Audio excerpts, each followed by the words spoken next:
My friends, South Korea has officially entered the Thunderdome of politics, where presidents go in, but handcuffs come out.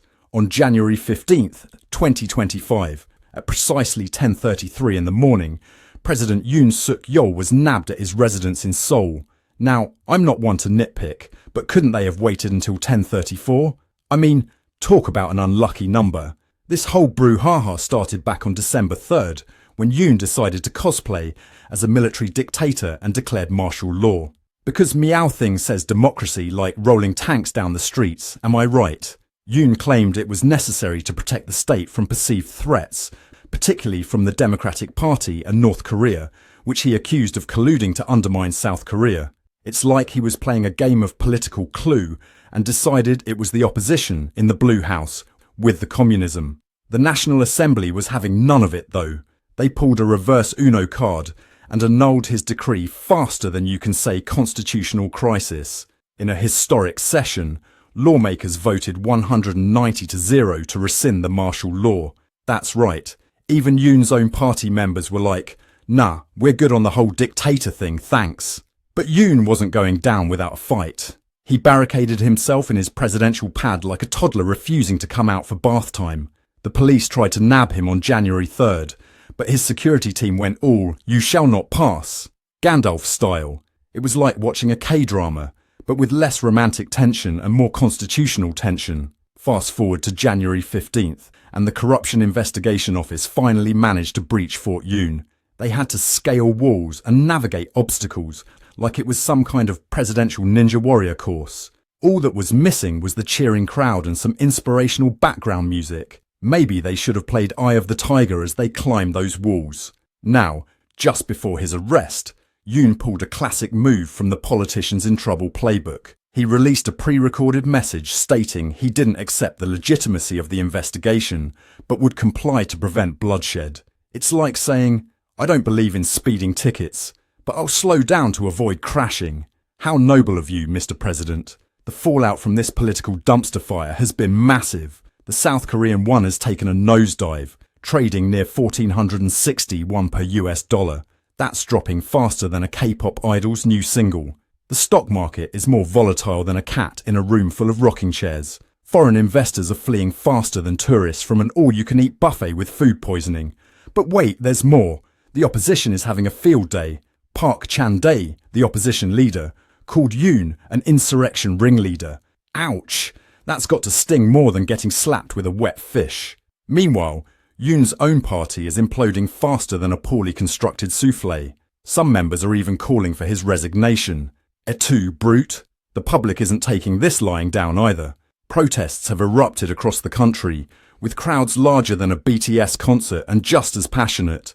They're waving signs, chanting slogans, and probably inventing some new K-pop dance moves in the process. It's like Coachella, but with more political outrage and fewer flower crowns. This whole debacle has turned South Korea's global reputation into a punchline. North Korea, yes, that North Korea, called Yoon's administration a fascist dictatorship. When the country with a leader who claims he doesn't poop is calling you out, you know you've hit rock bottom. It's like being lectured on table manners by a toddler covered in spaghetti sauce. Let's put this in historical context, shall we? South Korea has a bit of a, shall we say, complicated relationship with martial law. It's like that ex you keep going back to even though you know it's a bad idea. During the military regimes of Park Chung-hee and Chun Do-hwan, martial law was as common as kimchi at a Korean barbecue. But the people thought they'd left those days behind. Surprise! It's like political Groundhog Day, but with fewer cute rodents and more angry citizens. Now, Yoon faces some serious charges, my friends. We're talking potential life imprisonment for insurrection. That's right. The man who promised to restore democracy and tackle corruption is now being accused of, well, not doing that. His approval ratings have plummeted faster than a skydiver without a parachute, from 17% before this mess to a measly 11% after. I've seen higher numbers on a thermostat in Antarctica. The impeachment process is no joke either. 204 out of 300 lawmakers voted to give Yoon the boot. That's more votes than a rigged election in a banana republic. Now it's up to the Constitutional Court to decide Yoon's fate. It's like Korea's Got Talent, but instead of singing or dancing, The contestants try to justify their actions to avoid jail time. So what's next for South Korea? Well, they've got an acting president now, Han Duck-soo. Because Meowthing says stability, like having your backup quarterback suddenly thrust into the Super Bowl, right? If Yoon gets the boot for good, they'll have to hold new elections within 60 days. It's like political musical chairs, but with less music and more potential prison time. The trial could drag on for up to 6 months. That's longer than most celebrity marriages these days. And while all this is happening, South Korea's economy is taking more hits than a punching bag in a boxing gym. The finance ministry has cut its growth forecast to 1.8% for 2025. I've seen higher numbers on a golf scorecard. The Corruption Investigation Office for High-Ranking Officials, or CIO, is the MVP in this political soap opera. They're like the FBI, but with a name that sounds like a rejected acronym from a spy movie. They're the ones who finally managed to nab Yoon after he played hide-and-seek with the law for weeks. This whole situation is like House of Cards meets Squid Game, but with less playground equipment and more constitutional crises. It's a roller coaster of Korean politics that makes your average K-drama look as calm as a meditation retreat. But let's not forget the broader implications for South Korean democracy. This event could reshape governance and accountability in the country for years to come. It's like they're rewriting the political rulebook, but instead of a pen, they're using a nuclear-powered laser beam.